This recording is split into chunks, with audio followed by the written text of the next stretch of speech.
Hello दोस्तों, my name is Deependra Sahu. तो आज हम लोग पढ़ने जा रहे हैं त्रिकोणमिति। त्रिकोणमिति के अंतर्गत सबसे पहले अपन देखते हैं त्रिकोणमिति का उपयोग कहाँ किया जाता है।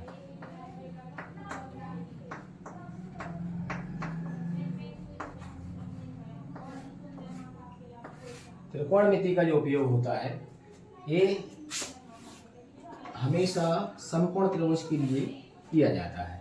अब समकोण त्रिभुज क्या होता है, सबसे पहले हम आपको बताएं। समकोण त्रिभुज एक ऐसा त्रिभुज जिसमें एक कोण 90 डिग्री का होता है, 90 अंश का। अगर इसमें एक कोण 90 अंश का हो तो इस त्रिभुज को अपन क्या कहेंगे, समकोण त्रिभुज कहेंगे। समकोण त्रिभुज में 90 अंश के जस्ट जो सामने वाली भुजा होती है वो कर्ण कहलाती है। ये हमेशा फिक्स होती है। हो सकता है त्रिभुज को अगर घुमा दिया जाए तो बाई चांस इस प्रकार से बना दिया जाए। अब आपका 90 अंश यहाँ बन गया तो भाई मैंने बताया 90 अंश के जस्ट सामने वाली भुजा हमेशा क्या कहलाएगी, कर्ण कहलाएगी। तो इसके सामने वाली भुजा कौन सी है, ये वाली, तो ये क्या कहलाएगी, कर्ण कहलाएगी। और जो कर्ण होगा, कर्ण सबसे बड़ी भुजा कहलाती है। समकोण त्रिभुज में सबसे बड़ी भुजा कर्ण कहलाती है। अब आपके पास दो चीजें बची, एक तो बचता है लंब और एक बचता है आधार। लंब और आधार। अब जब बात करें अपन लंब, हाँ दोस्तों, तो यहाँ पे 90 की जस्ट सामने वाली भुजा क्या कहलाएगी, कर्ण कहलाएगी। अब हमें ये देखना है, ये लंब है, यहाँ से लेके यहाँ तक लंब है, और ये क्या है, आधार है। लंब और आधार जो होते हैं अपनी स्थितियां हमेशा बदलते रहते हैं।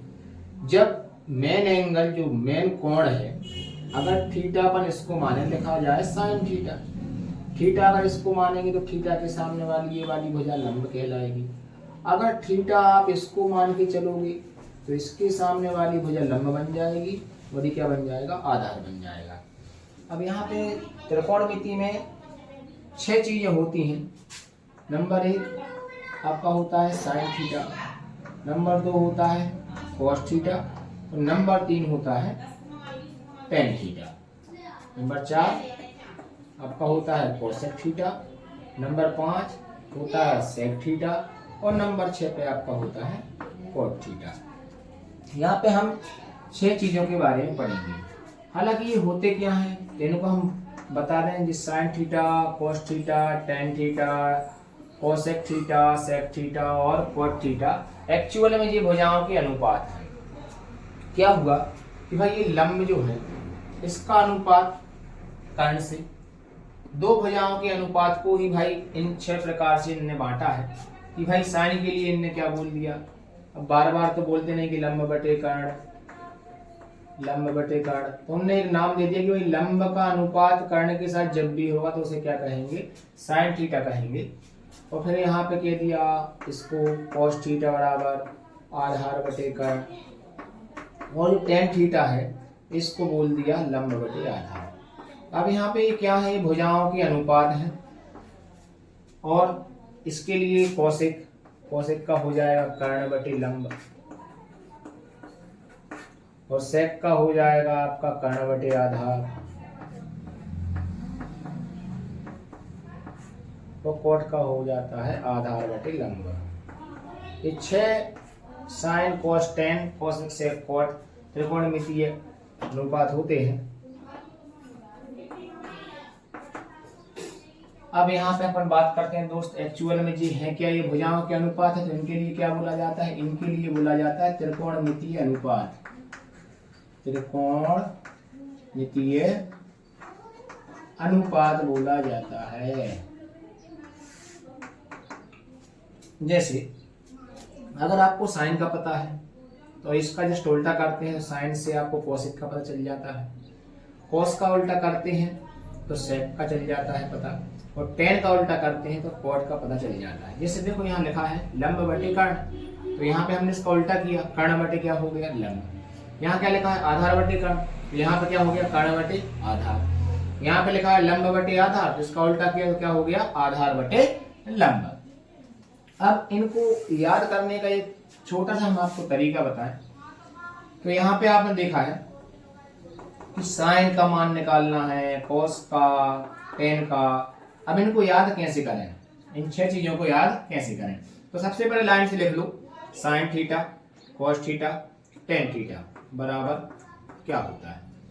और इसके बाद इसी के सामने लिखेंगे आप कोसेक, यहां लिखेंगे सेक और यहां लिखेंगे कोट। इतना लिखने के बाद आप देखेंगे एक फार्मूला है, इसको अपन ट्रिक के नाम से जानेंगे, ट्रिक भी कह सकते हैं, लाल बटे कक्का, लाल बटे कक्का, या ऐसा भी कहते हैं लाला आम लाया कच्चे कच्चे आम। अब यहां देखते हैं एल से लंब, के से कर्ण। एल से क्या हो जाएगा, लंब हो जाएगा, के से क्या हो जाएगा, कर्ण हो जाएगा, और ए से क्या हो जाएगा, ए से हो जाएगा आधार। अब यहाँ पे लाल बटे कक्का का अगर देखें तो इससे साइन कॉस और टेन के मान निकल आएंगे। पहला क्या है, एल बटे के मतलब लंब बटे कर्ण, तो यहाँ क्या लिखोगे, लंब बटे कर्ण। फिर है ए और की, उसका मतलब आधार बटे कर्ण। फिर क्या है आपका, लंब बटे आधार, लंब बटे आधार। यदि हम इन्हीं का व्युत्क्रम कर दें, उल्टा कर दें, नीचे वाला ऊपर और ऊपर वाला नीचे पलट दिया जाए, व्युत्क्रम कर दिया जाए, तो बाकी के 3 भी निकल आएंगे। क्या हो जाएगा, तो फिर कर्ण बटे लंब, इसको पलटो, क्या हो जाएगा, कर्ण बटे आधार, और ये क्या हो जाएगा, आधार बटे लंब। तो यहां पे दोस्तों हमने सीखा त्रिकोणमितीय अनुपात, sine theta cos theta tan theta cosec theta sec theta और कॉट थीटा के बारे में। तो इसको याद करने के लिए बहुत सिंपल सा तरीका है, मैंने पहले आपको बताया। सबसे पहले आप लाइन से ले लो, नंबर 1 नंबर 2 और नंबर 3 पे साइन कॉस टेन, और उसके जस्ट सामने क्या लिखना है आपको, कोसेक सेक और कॉट। अब इनको लिखने के लिए आपको केवल इतना सा याद करना है, लाल बटे कक्का। अब देखो लंब को हमने एल बोल दिया जो कि परपेंडिकुलर होता है, परपेंडिकुलर होता है, लेकिन याद करने के लिए आपको हमने एल बता दिया।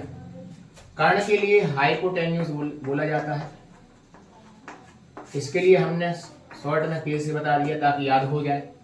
आधार के लिए बेस बोला जाता है, लेकिन इसको हमने शॉर्ट में क्या बताया आपको, इसको ए बोल दो ताकि याद हो जाए।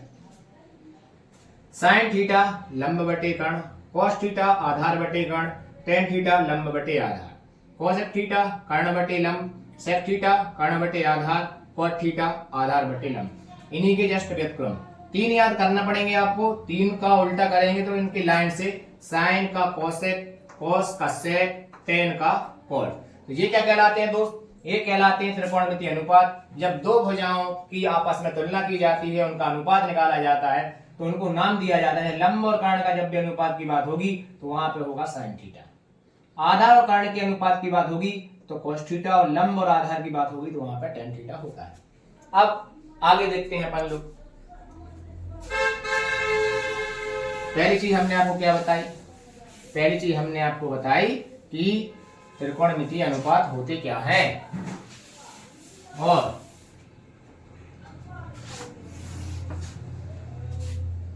इस समकोण त्रिभुज में आपको कभी भी 2 भुजाएं दी जाएंगी। तीसरी भुजा आप कैसे निकालेंगे, तो इसके लिए एक प्रमेय बना हुआ है, जिस प्रमेय का नाम है पाइथागोरस प्रमेय। पाइथागोरस प्रमेय क्या होता है, ये तो होता है कर्ण। अगर थीटा यहां पे है तो ये कहलाएगा लंब, और ये क्या कहलाएगा, आधार। या ऐसा भी समझ सकते हैं कि जिस भुजा पे 90 अंश और वो थीटा जिसकी बात की जा रही है, अगर ये दोनों एक ही भुजा पे हैं तो ये आपका आधार कहलाएगा। जैसे यहाँ पे देखें, अगर मान लो 90 अंश यहाँ पे है और थीटा यहाँ पे है, तो इसी भुजा पे दोनों हो गए, तो ये क्या कहलाएगा, ये कहलाएगा आधार, ठीक है। और ये क्या कहलाएगा, लंब। कर्ण तो फिक्स है क्योंकि 90 के सामने वाली भुजा क्या कहलाती है, कर्ण कहलाती है। 90 के सामने वाली भुजा कर्ण कहलाती है। पाइथागोरस प्रमेय में कौन सा प्रमेय लगता है, देखो कौन सा सूत्र लगता है पाइथागोरस प्रमेय में, तो आप कहोगे सर कर्ण का वर्ग बराबर लंब का वर्ग प्लस आधार का वर्ग। कभी कभी आ जाता है पाइथागोरस प्रमेय क्या होता है, तो हम आपको बता रहे हैं पाइथागोरस प्रमेय किसी भी समकोण त्रिभुज में, किसी भी समकोण त्रिभुज में कर्ण का वर्ग शेष अन्य दो भुजाएं इनके वर्गों के योग के बराबर होता है, इसे पाइथागोरस प्रमेय कहा जाता है। यह एक कथन है, क्या है, कथन। और ये क्या है, ये तो सूत्र है, ठीक है।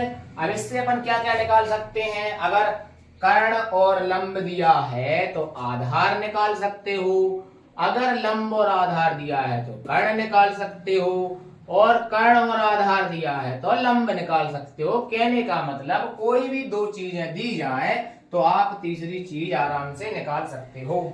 जैसे फॉर एग्जाम्पल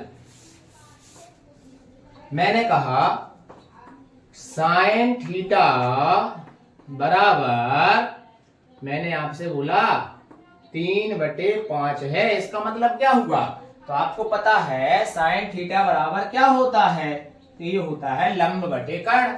तो आप इतनी बात तो समझ गए कि आपके पास दो भुजाएं दी गई हैं, अब उसमें एक लंब है तो दूसरी क्या है, कर्ण।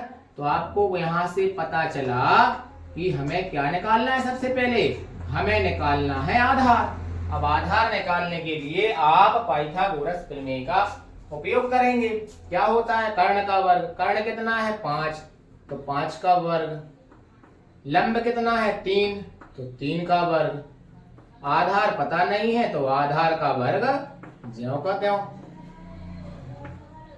5 का वर्ग कितना होता है 25, 3 का वर्ग 9 होता है, और यहाँ पे क्या है, आधार का वर्ग है।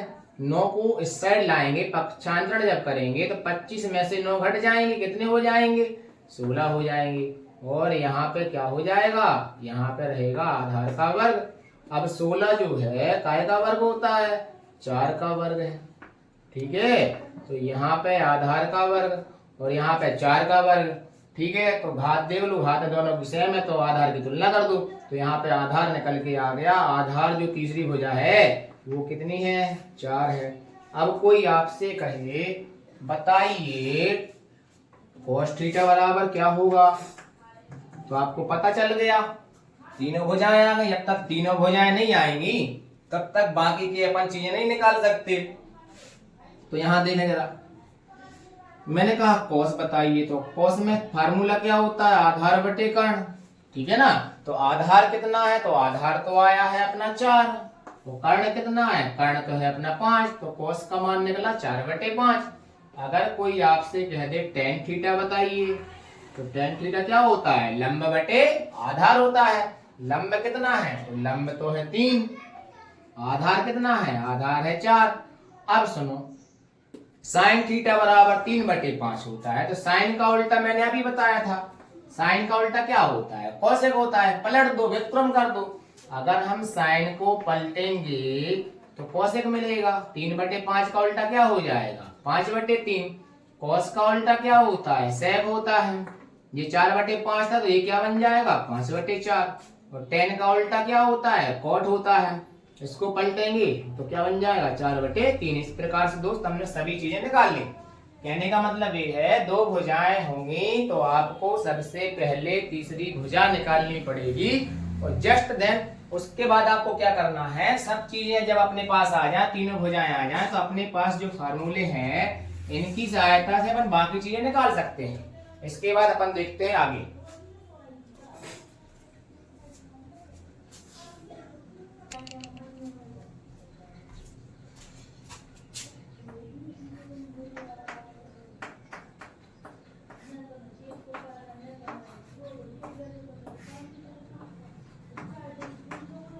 त्रिकोणमिति व्युत्क्रम। तो यहाँ पे फिर से देखें, त्रिकोणमिति में केवल 6 चीजें होती हैं, साइन, कॉस, टेन।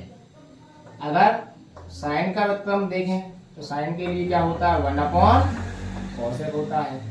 कॉस का क्या होता है, 1 सेक होता है। और टेन का क्या होता है, 1 कॉट थीटा होता है। और एक और होता है टेन थीटा बराबर sine theta upon cos theta.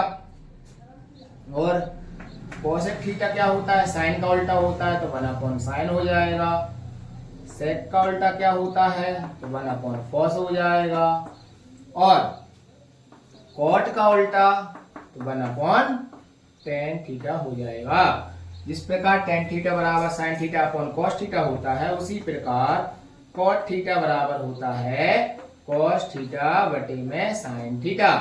अगर साइन थीटा के मान में कॉस थीटा के मान से भाग दिया जाए तो हमें टेन के मान प्राप्त हो जाते हैं। और कॉस थीटा के मान में साइन थीटा के मान से भाग दिया जाए तो हमें कॉट थीटा के मान प्राप्त हो जाते हैं। या यूं कहें, अगर टेन थीटा बराबर 3/4 है तो कॉट थीटा बराबर 4/3 हो जाएगा। एक दूसरे के अपोजिट हैं। इस प्रकार से अपन आराम से व्युत्क्रम निकाल सकते हैं। एक बार रिपीट करें, यह सबसे तरीका है। साइन के सामने कोसेक लिखिए, कॉस के सामने सेक लिखिए, टेन के सामने कॉट लिखिए। याद करने का तरीका बता रहे हैं आपको। साइन के सामने क्या है, कोसेक है, तो इसका क्या हो जाएगा, 1 कोसेक। कॉस के सामने सेक है तो 1 सेक। टेन के सामने कॉट है तो 1 कॉट। कोसेक का बताएंगे तो यहाँ पर देख लो, कोसेक के सामने कौन है, साइन, 1 साइन। सेक के सामने कौन है, कॉस, 1 कॉस थीटा। और कॉट के सामने कौन है, टेन, तो 1 टेन थीटा।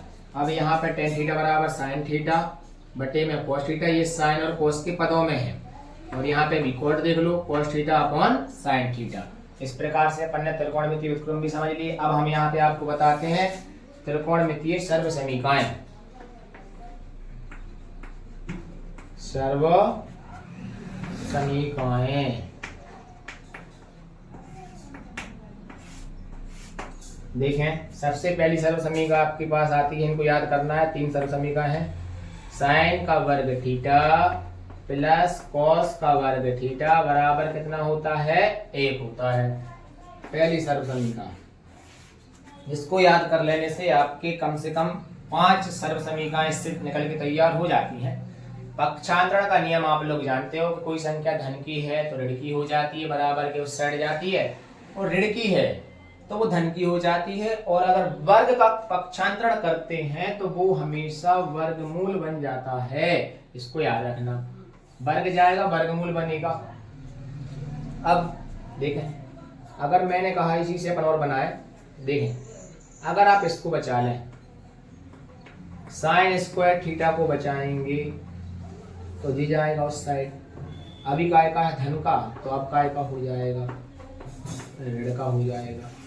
तो एक सर्व समीकरण यहाँ से निकल गया। इसी से बना रहे हैं दोस्त।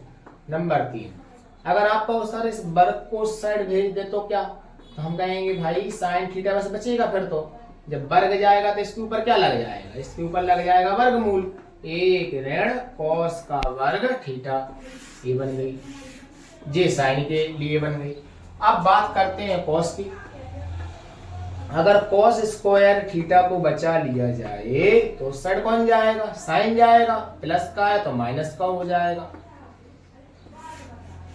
अब भाई एक बच्चा कहने लगा, सर जिस प्रकार आपने यहाँ ठीक है वर्ग को वहां भेजा था तो वर्गमूल लग गया था, यहाँ से अगर वर्ग को साइड भेजे तो